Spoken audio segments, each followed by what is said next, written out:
Labour leader Bill Shorten says Sam Dastyari has more to offer after he quit from the opposition frontbench.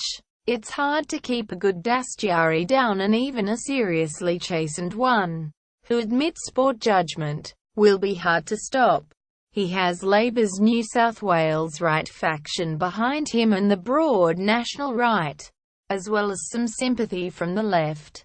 But not a lot. During the Labour leadership vote between Bill Shorten and Anthony Albanese, there were accusations Mr. Dastyari's office had organised rank-and-file party members to back Mr. Shorten. Previously, the strongest criticism of Mr. Dastyari was he was rushed into big jobs without the experience to match the talent. He was in his 20s when Secretary of the New South Wales branch, just 30 when a shadow parliamentary secretary, and 33 when a shadow minister and manager of opposition Senate business. He now has a strong experience in making a big blunder he can learn from. He remains close to Mr. Shorten, who backed the initial attempt to tough out the accusations against Mr. Dastyari and return fire on Liberal recipients of Chinese generosity.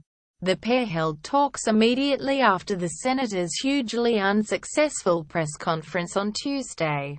Mr. Shorten and Mr. Dastyari had a series of conversations yesterday, which produced the offer to quit the frontbench, which came with Mr. Shorten's endorsement. Sam is a young bloke with a bright future ahead of him. He has a lot more to offer Labour in Australia.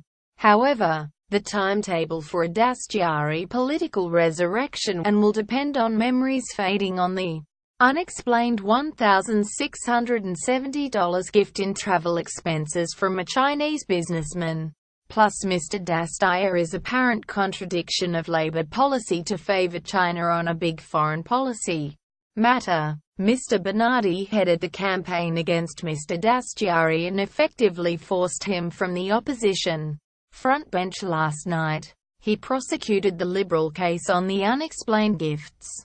Mr. Bernardi knows what it's like to have to stand aside because of an inexplicable position.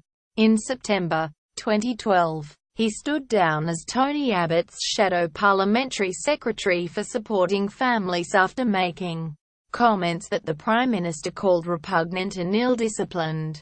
Mr. Bernardi had claimed officially sanctioned bestiality would follow legalization of same-sex marriage. I think that these things are the next step.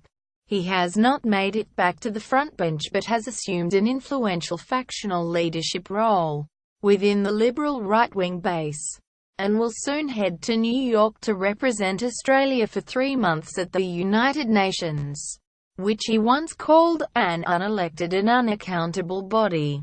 He has come back with dedication and a maturity Mr. Dastyari might take note of.